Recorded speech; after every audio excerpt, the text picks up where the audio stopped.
Bonjour, chers amis. Nous nous retrouvons encore dans ce parcours de transformation. Aujourd'hui, nous allons justement aborder un thème qui est très important, qui touche justement à la vie spirituelle, à la vie dans le ministère et dans les œuvres du ministère. Alors, quelqu'un a dit un jour que Dieu, il nous transforme de l'intérieur vers l'extérieur. C'est-à-dire que Dieu, il commence son travail d'abord avec nous, de sorte que nous soyons équipés pour pouvoir à notre tour transformer notre environnement, transformer nos voisins, transformer nos parents, nos familles. Mais comment pouvoir transformer quelqu'un d'autre si nous-mêmes nous ne sommes pas transformés? C'est pourquoi le plan de Dieu commence d'abord par nous-mêmes. Le plan de Dieu, c'est le 1 plus 1. Vous savez, on peut vouloir... Aujourd'hui, les hommes ont créé des choses. On a connu l'histoire de la bombe atomique ou toutes sortes d'armements qui sont des armements de destruction massive. Mais le plan de Dieu commence par un homme. Le plan de Dieu commence par une personne.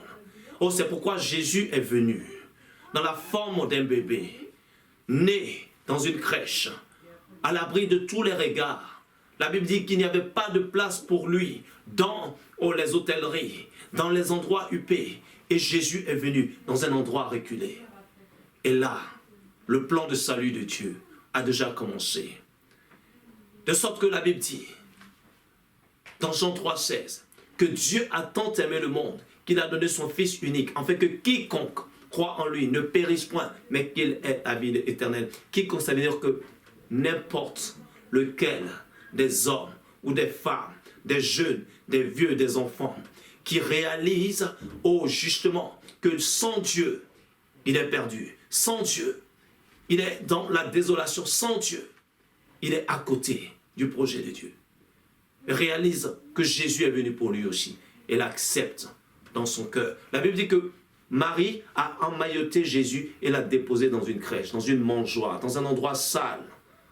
Oh, c'est comme ça que le Seigneur vient aussi dans nos cœurs, dans nos vies, qui ont besoin de lui. Parce que seul, l'état de notre cœur est sale. L'état de notre cœur est répugnant. Mais le Seigneur ne regarde pas cela. Il vient pour nous apporter la vie. C'est pourquoi il est dit, dans Apocalypse 3, verset 20, « Je me tiens à la porte de ton cœur et je frappe. Si tu entends ma voix, que tu ouvres, j'entrerai chez toi et je souperai avec toi et toi avec moi. » Voilà ce que le Seigneur veut faire. Le Seigneur veut te transformer. Le Seigneur surtout veut t'utiliser comme un instrument de transformation pour les autres. Mais il veut d'abord commencer par toi. C'est pourquoi l'apôtre Pierre, à la Pentecôte, il lance cet appel. Dans Actes chapitre 2, à partir du verset 37 jusqu'au verset 38, il dit, répentez-vous. Répentez-vous, recevez ce don du Saint-Esprit. Répentez-vous. Se repentir, ça veut dire de changer de voie, de changer de direction. Alors que tu sais que ta vie sans Dieu va à la dérive, tu prends conscience et tu te repens, tu changes de direction pour pouvoir justement le recevoir dans ton cœur, pour qu'il puisse faire de ta vie un instrument de bénédiction, un instrument de joie, un instrument de victoire, un instrument de résurrection, pour que ta vie soit désormais reconnectée avec lui.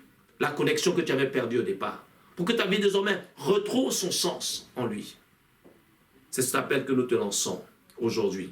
Toi aussi, tu peux prendre un nouveau départ. Il dit dans 2 Corinthiens 5, 17, « Si quelqu'un est en Christ, il est une nouvelle créature. Les choses anciennes sont passées, voici toutes choses sont devenues nouvelles. » Toi aussi, tu peux prendre un nouveau départ et rentrer avec lui dans ce chemin, dans ce parcours de transformation, pour qu'il donne la saveur à ta vie, pour qu'il donne un but à ta vie que tu avais perdu, pour qu'il t'amène à rentrer dans ses projets. Tu peux aujourd'hui prendre cette décision. Tu peux aujourd'hui rentrer dans ce plan, dans ce projet de Dieu pour toi.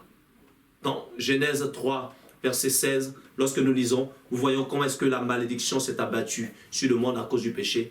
Mais lorsque nous lisons dans Jean 3, 16, comment est-ce que le plan de Dieu vient pour te sauver, toi et moi. Tu peux aussi le recevoir. Que Dieu te bénisse.